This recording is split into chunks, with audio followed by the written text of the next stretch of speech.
বরিশাল জেলার গৌরনদী ধর্ষণ মামলা থেকে বাঁচতে থানায় বসে অবশেষে প্রেমিকাকে বিয়ে করলেন প্রেমিক। তবে বরিশাল জেলার দবদবিয়া এলাকার ওই প্রেমিকের দাবি তার প্রেমিকার অন্যত্র বিয়ে ঠিক হয়েছে। এই বিষয়ে কথা বলবেন গৌরনদী উপজেলার বার্তি ইউনিয়নের প্রেমিকা, আর সেই কথা বলার জন্যই তাকে ডেকে এনে ফিটিং দেওয়া হয়েছে, এমনটাই দাবি প্রেমিক নাজমুল হাসানের। তিনি বরিশাল জেলার দবদবিয়া এলাকার আব্দুল সালাম হাওলাদারের ছেলে। মেয়ে ফিটিং করছে এটা মনে করি কেন, কারণ ওর আমি রাস্তায় স্বাভাবিকই হাঁটতেছি, সেখানে দুটো মোটরসাইকেল এসে আমাদের চার্জ করার কোনো রাইট নেই। হাঁটতেই বেরাট, আমরা কোনো রুমে না, কোনো বাসায় না, কোনো অশালীন আচরণ করি না, হাত ধরে হাঁটতেছি না, চিৎকারতেছি না, স্বাভাবিক দুটো লোক হাঁটতেছি। সেখানে দুটো মোটরসাইকেল এসে আমাদেরকে আটকে দিল, তো সেক্ষেত্রে অবশ্যই ফিটিং।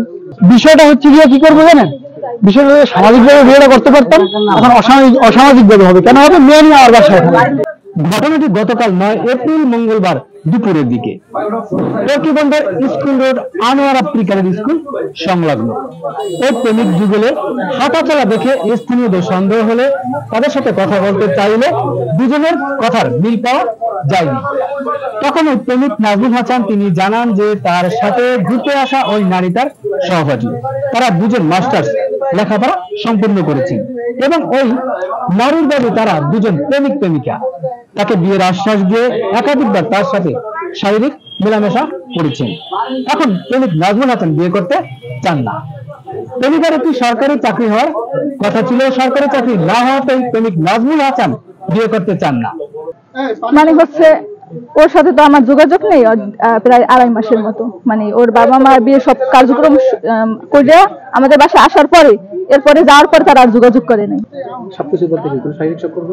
হ্যাঁ, একাধিকবার শারীরিক সম্পর্ক হয়েছে বরিশালে।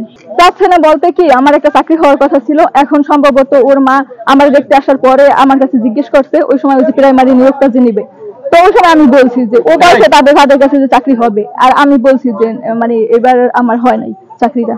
তো এরপরে প্রাইমারিতে মানে আমার অনেক ভালো ছিল, নাম কি, প্রস্তুতি অনেক ভালো ছিল, তারা ভাবছে যে এবার হবে। এরপরে এখানে ও আসছে হচ্ছে মানে আমার সাথে দেখা করতে আসছে, তো আমি ওরে বলছি যে আমরা বিয়ে করি চলো, কারণ 2.5 মাস তো আমার সাথে কোনো যোগাযোগ ছিল না। তুমি তোমার বাবা মার কথা শুনে আর কি আমার সাথে যোগাযোগ বন্ধ করে ফেলাইছো, আর আমাদের তো বিয়ে করার কথা ছিল। আমার একটা জিনিস, মানে আমি চাকরি তো কারোর হাতে থাকে না, আমার চাকরি হয় নাই, এখন হচ্ছে আমার মানে এজন্য যে আমার একটা কারণে তুমি আমার বিয়ে করবা না, মানে এই কথা হইতেছে।